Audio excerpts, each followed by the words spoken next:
Untuk membahas bagaimana pergerakan IHSG sepanjang hari ini, kita telah bersama dengan Herditya Wicaksana, analis MNC Sekuritas.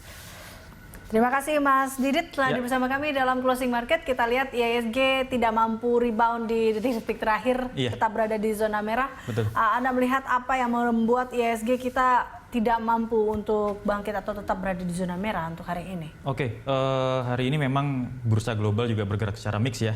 Dan kecenderungannya memang di bursa Asia sendiri, di regional memang cenderung terkoreksi. Dan kami memang masih memperkirakan IHSG berpeluang untuk menguji resistennya di level 5140 yang memang tadi sempat tertembus, tapi penutupannya ternyata hanya di 5110 aja ya. Nah, hal ini memang kami melihat support terdekatnya itu ada di area 5050. Perhatikan support tersebut, dan support berikutnya ada di 5022. Nanti kalau misalnya tembus di area support tersebut, memang ada kemungkinan IHSG akan menguji support berikutnya di area 5000 atau bahkan ke level 4950. Oke, kalau Anda melihat tren dari IHSG sendiri di pekan ini kan cukup menarik ya, sempat menghijau, kemudian kembali ke merah, terus kemudian sekarang merah lagi. Anda melihat trennya tuh sebenarnya seperti apa sih ini kalau bahkan mungkin sampai akhir pekan nanti? Oke, kalau untuk sampai akhir pekan nanti kami melihat tren IHSG masih cenderung untuk menguat ya, bahkan nanti ke area 5200 hingga 5250-an. Namun ini dengan syarat memang IHSG harus cenderung ditutup menguat di atas level 5140, 5150 terlebih dulu.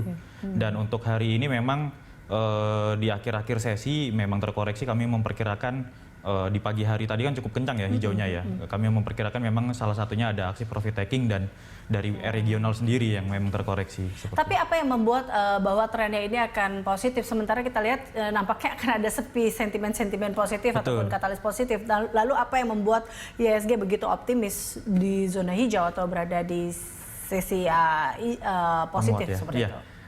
Kalau kita lihat memang dari dalam negeri sendiri katalisnya memang cukup belum begitu ramai ya, sepi sekali ya katalis positifnya. Tapi namun kita lihat dari luar negeri malahan, seperti Eropa yang menggelontorkan stimulus fiskal ya, yang kita ketahui berapa nilainya 12.000 triliun rupiah kurang lebih ya.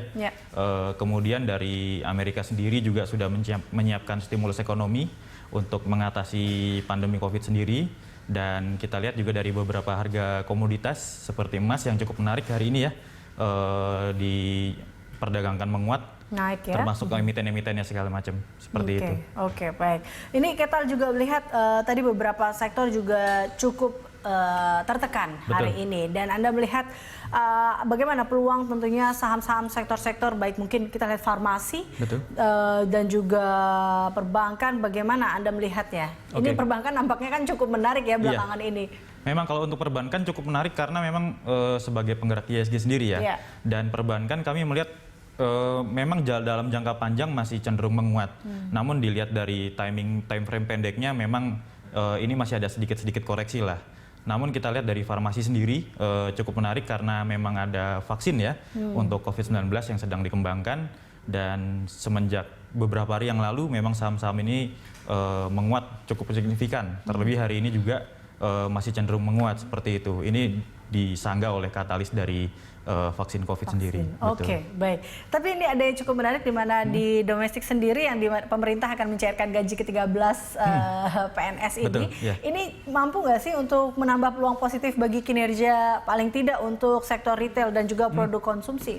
Untuk gaji ke-13 kami masih memperkirakan memang menjadi katalis positif tapi dalam jangka pendek saja ya, untuk menambah daya beli masyarakat sendiri, dan ini memang nanti berpengaruh positif sendiri terhadap sektor-sektor consumer dan cenderung ke retail juga ya. Jadi mungkin para investor dan pelaku pasar bisa memperhatikan saham-saham consumer dan retail dalam waktu dekat saja, tapi karena pengaruhnya kami memperkirakan untuk jangka panjang masih agak kurang seperti itu. Dan juga kalau, nah itu dia, apa yang memang, karena ini kalau dilihat bahwa di pekan ini dari domestik sendiri masih tidak terlalu bergairah lah ya, terus sepi seperti itu.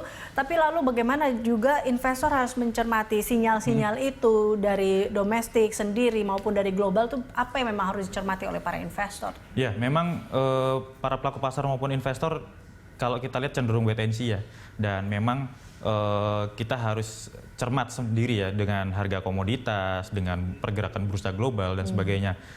Karena dengan isu-isu yang ataupun berita-berita yang beredar sampai saat ini dari dalam negeri sendiri pun belum mampu mengerek kuat IHSG ya, seperti itu.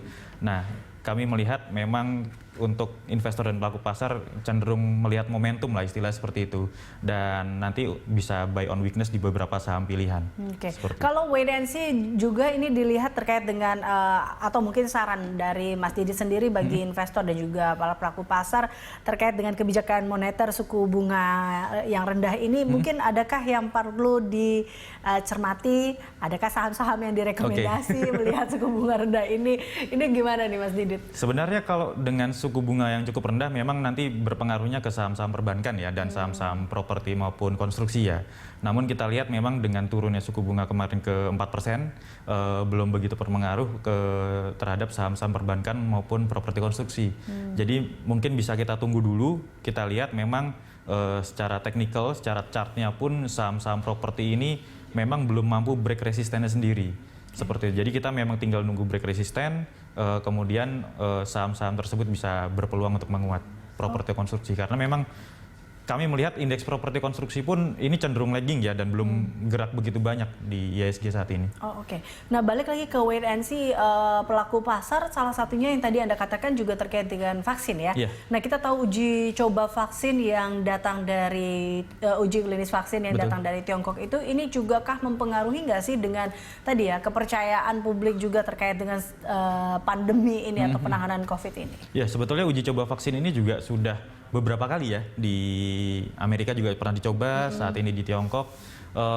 Kami juga melihat ini sebagai sedikit harapan untuk keluar dari istilahnya pandemi COVID-19 ini ya. Dan ini juga nanti berpengaruh kepada emiten-emiten dari sektor farmasi sendiri. Seperti yang kita lihat memang ada Inaf, ada KF, dan ada Kalbe Farma sendiri, seperti itu. Baik. Terakhir, jadi Anda melihatnya peluang IHSG untuk besok seperti apa Mas Didit? Untuk besok meskipun terkoreksi, bisa diperhatikan di support terdekatnya di 5050, dan tetap perhatikan resistennya di 5140 sampai 5150. Untuk minggu ini kami mengharapkan memang, dan kami melihat untuk IHSG akan masih cenderung positif ya, untuk menguat.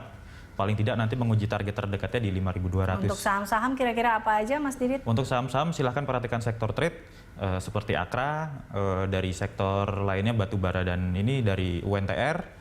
Terus sektor gold memang ini cenderung jangka pendek ya, tapi boleh dicermati dari MDKA, PSAB itu cukup menarik, dan dari sektor sigaret kami masih melihat dari HMSP dan Gudang Garam.